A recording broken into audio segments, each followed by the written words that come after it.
Good morning students. आज हम ninth class की मैथ्स की वर्कशीट करेंगे, वर्कशीट नंबर 6। ये वर्कशीट आपकी 16 जुलाई के लिए शेड्यूल की गई है। आज की वर्कशीट में हमें बीजीय व्यंजकों के गुणनखंड के बारे में समझाया गया है। किसी बीजीय व्यंजक को जब हम उसके गुणनखंडों के गुणनफल के रूप में लिखते हैं तो वह परिक्रिया गुणनखंड कहलाती है। ये क्या दिया हुआ है आपको? एक बीजीय व्यंजक दिया हुआ है, ठीक है। इसके एक पद इसमें 3a² bc है और दूसरा क्या है 5ab² c। तो ये एक बीजीय व्यंजक है। बीच में क्या जमा करने से क्या बन जाता है? एक बीजीय व्यंजक। इसके गुणनफंडों के गुणनफल के रूप में जब हम इसको लिखते हैं तो यही परिक्रिया गुणनखंड कहलाती है। कैसे? सार्वगुणनखंड क्या है? इन पदों के पुनः समूहन करना, हम ग्रुप बनाते हैं, वो मैं आपको अभी समझाऊंगी इसी में। या सर्व समीकाओं का प्रयोग करते हैं, जो हमने पिछली वर्कशीट में सर्व समीकाएं पढ़ी थी, उसके द्वारा ही हम बीजीय व्यंजकों का गुणनखंड कर सकते हैं, ठीक है। सार्वगुणनखंड क्या होते हैं? दोनों में कॉमन जो निकल के आए। ये देखो, यहाँ आपको ये एक बीजीय व्यंजक दिया हुआ है। इसका एक पद ये है, पहला पद, और दूसरा पद इसका ये है। 3 ऐसे पढ़ते हैं ना, इसको 3a² bc और इसको 5a² bc। कैसे लिख सकती हूँ इसके गुणनखंड में? 3 किससे गुणा हो रहा है? ए कितनी दो बार गुणा हो रहा है? 2 बार, ठीक है। 3 गुणा हो रहा है इन दोनों ए से, फिर बी एक बार आया हुआ है और सी भी एक बार। तो हम इसको 3 गुणा 2 बार ए और 1 बार बी गुणा हमने सी लिख दिया। ये इसके गुणनखंड हैं। ऐसे ही यहाँ देखो, इसके गुणनखंड क्या है? 5, फिर ए 2 बार बी और 1 बार सी। तो इनके सार्वगुणनखंड क्या आ गए? दोनों में कॉमन क्या निकल आया? जो इसमें भी आ रहा हो और इसमें भी आ रहा हो, दोनों के अंदर हो जो, तो वो है ए, ठीक है, और बी, और क्या है? सी, ठीक है। ए कितनी बार है? देखो, इसमें 2 बार, इसमें 1 बार, तो हम कितनी बार लिखेंगे? 1 बार लिखेंगे, ठीक है। बी इसमें 1 बार, इसमें 2 बार, तो 1 बार। जो कम बार होता है ना, जैसे ए इसमें 2 बार आ रहा था, ए इसमें 1 बार आ रहा था, तो हम 1 बार वाला कॉमन ऐसे लिखते हैं। बी इसमें 1 बार आ रहा है और इसमें 2 बार, तो हम 1 बार लिखेंगे। सी दोनों में 1 बार आ रहा है, ये कॉमन आ गया, ठीक है। ए बी और सी कि 1 बार ए तो दोनों में ही आ रहा है ना, और 1 बार बी दोनों में ही आ रहा है, तो ए बी सी क्या हो गया? इनके सार्वगुणनखंड, जिसे कॉमन फैक्टर भी आप बोलते हो। जैसे आपको यहाँ दिया हुआ है, इसका गुणनखंड कीजिए। अब इसका गुणनखंड करने को अगर बोल दिया जाए तो दोनों में क्या है? ए बी सी आ रहा है, तो हमने ए बी सी रखा बाहर, ठीक है। ए बी सी जब हमने बाहर रखा तो ब्रैकेट लगाएंगे। अगर मैं 3a² बी सी में से ए बी सी ले लूँ तो क्या बच जाएगा? देखो 3a, तो मैंने 3a यहाँ लिखा, फिर प्लस का साइन है। अंदर क्या बच जाएगा? अगर मैं यहाँ से भी ए बी सी ले लूँ, एक ए ले लूँ, एक बी ले लूँ, एक सी, तो क्या बच गया? 5b। तो ये हो गए इसके गुणनखंड, ठीक है। ये हमने इसका गुणनखंड किया। आगे पढ़ते हैं। आपको दूसरा उदाहरण दिया गया है, इसका गुणनखंड कीजिए। x की क्या है? घात 3 जमा 6y³ घटा 6x² माइनस xy²। ऐसे ही पढ़ते हो इसको। तो यहाँ आपको दिया हुआ है x³ minus 6y³ minus 6x² और माइनस xy²। देखो क्या कॉमन निकल के आ रहा है। अगर मैं देखूँ इसमें और इसमें, इन दोनों में तो कुछ कॉमन नहीं है, इधर y है इधर x है, तो हम क्या करेंगे? इनको हम ग्रुप बना लेंगे इनके, ठीक है। इनको हम ग्रुप बना लेंगे, इनका समूहन जिसको बोलते हैं। तो हम इसमें देखें और इसमें देखें, देखो x² कॉमन निकल के आ रहा है, इधर x³ है, इधर x का स्क्वायर है, तो x² में कॉमन अगर निकालूं, यहाँ x बच जाएगा और यहाँ माइनस का साइन है, माइनस 6y बच गया, ठीक है। मैंने पहला और तीसरा पद ले लिया, इनका समूहन कर लिया। फिर यहाँ है माइनस 6y³ और इधर है माइनस xy²। देखो यही कर रहा है ये क्वेश्चन में। यहाँ समझो, यहाँ देखो x³ है, इधर इधर 6x² है, तो पहला और तीसरा ये ले लिए, इधर दोनों इकट्ठे, पहला ले लिया और इधर से तीसरा ले लिया, फिर ये दूसरा और ये चौथा। तो यहाँ लिखा इन्होंने माइनस xy² और यहाँ से फिर प्लस 6y³। इधर से देखो दोनों में से x² कॉमन आ गया, जैसे मैं करके दिखा रही थी वही। इधर x बच गया, x³ क्या है? x गुणा में x गुणा में x, तो x की स्क्वायर अगर हम लिख देंगे तो 1x बच गया ना, तो ब्रैकेट के अंदर 1x और यहाँ पे बच गया 6y।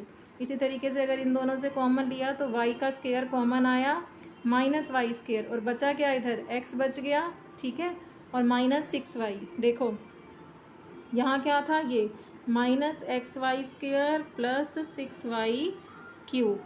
अगर मैं यहाँ से माइनस वाई का स्क्वायर कॉमन लेती हूँ तो इधर बच जाता है x, ठीक है, मल्टीप्लाई करो तो वही आना चाहिए, वही आ रहा है minus Y square into x.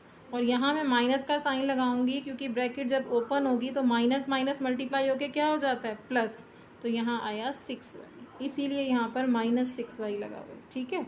अब देखो यहाँ से ये और ये कॉमन निकाल लिए जाते हैं, ठीक है, ये और ये कॉमन निकल गए, यहाँ पर सार गुणनखंड है ये, तो x माइनस 6y बाहर आ गया, इधर बचा एक्स स्क्वायर और यहाँ माइनस का साइन है तो माइनस वाई स्क्वायर, ठीक है, यहाँ माइनस का साइन था ना तो माइनस वाई स्क्वायर आएगा, इधर से हम एक्स स्क्वायर लेंगे, यहाँ से माइनस वाई स्क्वायर और ये यहाँ से कॉमन आ गया तो हमने ऐसे लिख दिया। अब ये जो है X square minus Y square, ये एक आपने सर्वसमीका पढ़ी है ऐसी वाली, इसको हम कैसे लिख सकते हैं, a माइनस बी और a प्लस बी, ऐसा लिख सकते हैं। तो X square minus Y square को कैसा लिखा, एक्स माइनस वाई और एक्स प्लस वाई, ये इसको हमने गुणनखंड करके दिखा दिया, ठीक है। यहाँ देखते हैं क्या लिखा है, पहले दो पदों का सार गुणनखंड एक्स स्क्वायर और अगले दो पदों का सार गुणनखंड वाई स्क्वायर, ठीक है, प्राप्त हुआ।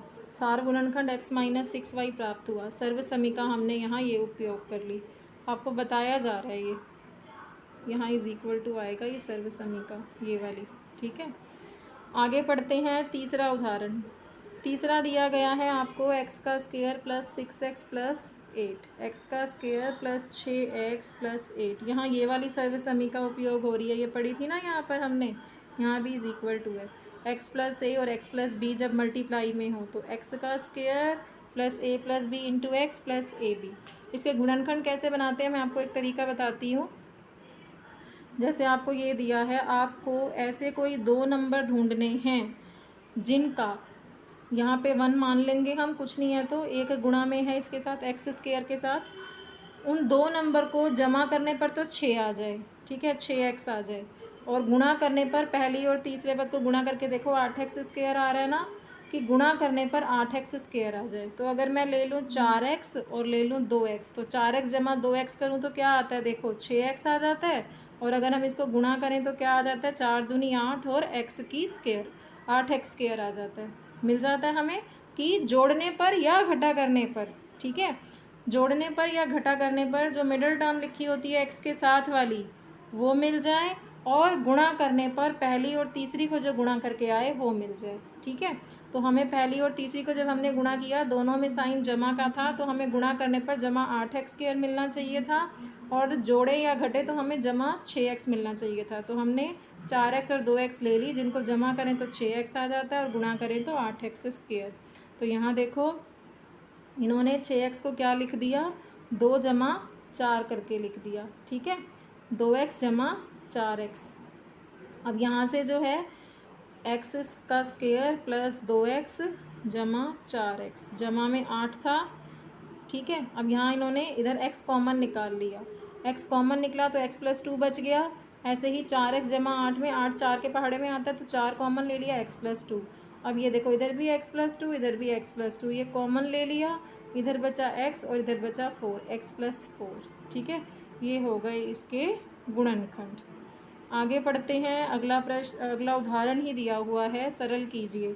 ये दिया हुआ है आपको एक्स स्क्वायर प्लस 4x जमा 3। जैसे मैं बता रही थी कि जोड़े या घटा करें तो आपको प्लस 4x मिल जाए, गुणा करने पर इसके साथ एक मान लो 3x स्क्वायर मिल जाए, तो क्या ले लेंगे, 3x जमा में x, ऐसे ले लें, x का स्क्वायर प्लस 3x जमा x प्लस 3। इधर देखो कॉमन क्या निकल के आ रहा है, x कॉमन निकल के आ रहा है और x जमा 3 बच गया। इधर देखो तो क्या कॉमन निकल के आ रहा है, 1, इधर x जमा 3 बच गया, ठीक है। वही किया इसने, यहाँ देखो एक्स स्क्वायर प्लस 1, 4 को क्या लिख लिया 3 प्लस 1 और फिर x, इसको लिखा 3x plus x, x square plus 3x में से देखो एक्स स्क्वायर प्लस 3x में से कॉमन ले लिया x और x प्लस 3 बच गया। x जमा 3 यहाँ है तो 1 कॉमन ले लिया। x जमा 3 है, दोनों एक से तो गुणा करने पर वही आ जाएगा ना, तो 1 कॉमन ले लिया हमने। अंदर बचा x जमा 3। अब x जमा 3 इधर भी, x जमा 3 इधर भी, कॉमन आ गया, यहाँ से x यहाँ से 1 और नीचे आ गया इधर डिनोमिनेटर में 6 कॉमन आ रहा है, 6x प्लस 18 में से अंदर x प्लस 3 बच गया। ठीक है, अब देखो अंश में आ रहा है x प्लस 3 गुणा में x जमा में 1 और हर में आ रहा है x जमा में 6 मल्टीप्लाई में है x जमा में 3, तो ये कैंसिल हो गए। क्यों कैंसिल हो गए? क्योंकि यहाँ भी दोनों ब्रैकेट के बीच में गुणा थी और यहाँ भी गुणा थी, तो ये पूरा जो है इस x प्लस 3 से x जमा 3 से ये कैंसिल हो गए, कट गए आपस में, तो ये आया x प्लस 1 बटे। अब इस वर्कशीट की क्वेश्चन आंसर देख लेते हैं। यहाँ आपको पहला प्रश्न दिया गया है, निम्नलिखित बीजीय व्यंजकों का गुणनखंड कीजिए। यहाँ आपको 4 पार्ट दिए गए हैं, ठीक है, इनके हमने गुणनखंड करने हैं। आपको पहला क्वेश्चन दिया गया था 8xy³ माइनस 6x का स्क्वायर और y का स्क्वायर। ये मैंने यहाँ सॉल्व किए हैं। 8 और 6 दोनों ही 2 के पहाड़े में आते हैं, तो हमने 2 कॉमन ले लिया। दोनों में ही x आ रहा है तो हमने x कॉमन ले लिया। y का स्क्वायर, ठीक है, एक तो कॉमन होना चाहिए और उसकी घात कम से कम, y की 2 कम होती है ना, तो y की 2 है, इधर y की क्यूब है, तो y का स्क्वायर दोनों में ही है, तो हमने कॉमन लिया 2xy स्क्वायर। ब्रैकेट में क्या रह गया? देखो ब्रैकेट में जो है यहाँ पे 2 चौके 8 हो जाएगा और जब मल्टीप्लाई करेंगे तो वही मिल जाएगा हमें 8xy का क्यूब। ठीक है, तो यहाँ पे 4y बच गया, हमने लिख लिया। और इसमें क्या बच गया? 2xy स्क्वायर जब हमने ले लिया कॉमन तो 2 तिया 6 होता है, 3 और एक x आ गया यहाँ पर। ठीक है, अगर मैं 2xy स्क्वायर को 3x से मल्टीप्लाई करूँ तो वापस से ये मिल जाएगा, ये होगा इसके गुणनखंड। अगला आपको दिया गया है ये इसका दूसरा पार्ट 2ab स्क्वायर जमा a square minus 2a square b घटा b स्क्वायर। इसमें हम समूह बनाएंगे। आप ये और ये देखो, इसको मैंने इकट्ठा कर लिया यहाँ, और a स्क्वायर और माइनस b स्क्वायर इसको मैं यहाँ ले आई। ठीक है, अब इन दोनों में अगर हम देखें, इसमें a एक बार मल्टीप्लाई हो रहा है 2 से और इसमें a 2 बार मल्टीप्लाई हो रहा है, तो इसमें और इस पद में दोनों में कॉमन क्या आएगा? 2ab। यहाँ क्या बचेगा? b और यहाँ बचेगा a। ठीक है, और यहाँ हमने ये ऐसे लिख दिया। अब इधर जो है मैं इसको अगर a माइनस b लिखना चाहूँ तो ये यहाँ माइनस आ जाएगा। ठीक है, क्योंकि a के साथ क्या है, यहाँ देखो a के साथ क्या चल रहा है? माइनस। अगर मैं माइनस बाहर लाती हूँ तो यहाँ जब ये पलटेगा a माइनस बी करूँगी तो बाहर साइन चेंज हो जाएगा, माइनस का हो जाएगा, क्योंकि जब मल्टीप्लाई करेंगे वापस से वही मिलना चाहिए, माइनस 2ab। और b के साथ क्या है? यहाँ इधर प्लस है ना, यहाँ तो प्लस आ जाएगा, माइनस और माइनस प्लस हो जाता है। जब हम इनको मल्टीप्लाई करते हैं तो ये माइनस और ये माइनस क्या हो जाएगा? प्लस हो जाएगा और 2ab स्क्वायर मिल जाएगा। ठीक है, आप इसको a माइनस बी करोगे तो बाहर साइन चेंज हो जाता है। यहाँ a square minus B square आया, इसको हमने आइडेंटिटी यूज़ कर दी, a square minus B square की सर्वसमीका जो पिछली वर्कशीट में बड़ी थी, a माइनस बी लिख सकते हैं और a प्लस बी, इस तरह से हम इसको लिख सकते हैं। अब इसमें और इसमें कॉमन देखो क्या आ रहा है? a माइनस बी, तो हमने a माइनस बी कॉमन लिखा। यहाँ क्या बच गया? माइनस 2ab और प्लस का साइन आ गया, और इधर से क्या ले लिया हमने? a प्लस बी बच गया। ठीक है, a माइनस बी ये वाला तो हमने यहाँ लिख लिया था, तो a प्लस बी जो बच गया वो यहाँ आ गया। ये हो गया दूसरा। अब तीसरा देखें, तीसरा जो है ये दिया हुआ है आपको। अब वही इसमें सर्वसमीका यूज़ हो रही है, X square plus a plus B X plus A B वाली। ठीक है, ये पढ़ी थी ना हमने। मैंने इसको करने का एक तरीका और बताया था कि जमा या घटा करें तो हमें 8x मिल जाए, और गुणा करें तो इसके साथ एक मान लो 12x स्क्वायर मिल जाए, तो वो 6 और 2 नंबर मिल गए हमको। हमने इसको क्या लिख लिया? 6 जमा 2x करके, और यहाँ 12, 6 दूनी 12 होता है, गुणा करें तो 12 मिल जाए, और जमा कर रहे हैं तो 8 मिल रहा है। इसको लिख लिया 6x प्लस 2x प्लस यहाँ 12 आ गया। इन दोनों में क्या कॉमन आ रहा है? x कॉमन आ रहा है, अंदर क्या बचा? इधर x प्लस 6, ऐसे इधर 2 कॉमन आ गया और यहाँ भी x प्लस 6 बच गया। ये और ये कॉमन निकल रहे हैं, तो x प्लस 6 हमने यहाँ से इन दोनों में से कॉमन ले लिया, ये 1, और इधर क्या आ जाएगा फिर? ये बचा हुआ x और यहाँ पे +2, तो एक x प्लस 2 आ गया ये। ठीक है, ये इसके गुणनखंड हो गए। अगला देखिए, इसी तरीके से एक्स स्क्वायर प्लस 10x जमा 16, 10 को आप लिख सकते हो 8x जमा 2x करके। वही जो सर्व समीकरण इसमें यूज़ हुई थी वही इसमें भी यूज़ हो रही है। आप x कॉमन ले लो, अंदर x जमा 8 आ जाएगा। इधर भी 2x जमा 16 में से 2 कॉमन ले लो, अंदर x जमा 8, x जमा 8 और x जमा 8 कॉमन आ गए। इधर बचा x जमा में 2। ठीक है, तो ये आपका तीसरा है यहाँ पर, और ये इसका चौथा पार्ट। दूसरा प्रश्न दिया हुआ है, निम्नलिखित को सरल कीजिए। ये 2 पार्ट दिए गए हैं आपको इसके। ठीक है, ये दोनों पार्ट आपको सॉल्व करके बताने हैं। ये आपका दूसरे का पहला पार्ट है। एक्स स्क्वायर घटा में 9 जमा नहीं बटा में दिया हुआ है 6x जमा 18। ये क्वेश्चन दिया हुआ है। ठीक है, तो मैंने क्या लिखा, इसको यहाँ पर x का स्क्वायर घटा, इसको मैं 9 को क्या लिख सकती हूँ, 3 का स्क्वायर ऐसे लिख सकती हूँ ना, और बटा में क्या है 6x जमा में 18। अब इस एक्स स्क्वायर घटा 3 स्क्वायर को हम क्या लिख सकते हैं, इसको हम ए स्क्वायर माइनस बी स्क्वायर वाली आइडेंटिटी सर्व समीकरण जो पड़ी थी, ए स्क्वायर घटा बी स्क्वायर, तो x जमा 3 आ गया यहाँ पर, और यहाँ आ गया x घटा में 3 ऐसे लिख सकते हैं। और 6 कॉमन लिया, यहाँ आया x जमा 3, ये और ये कैंसिल हो गया, और इधर आ गया x घटा 3 बटा में 6। ये आंसर आ गया इसका। ठीक है, अब आपको इसका दूसरा पार्ट देखो क्या दिया हुआ है। ये एक्स स्क्वायर जमा 3x जमा 2 बटा में x जमा 2। इस 3x को मैं क्या लिख सकती हूँ, इस 3x को मैं लिख सकती हूँ 2 जमा 1। ठीक है, x जमा में 2, और बटा में क्या दिया हुआ है x जमा 2।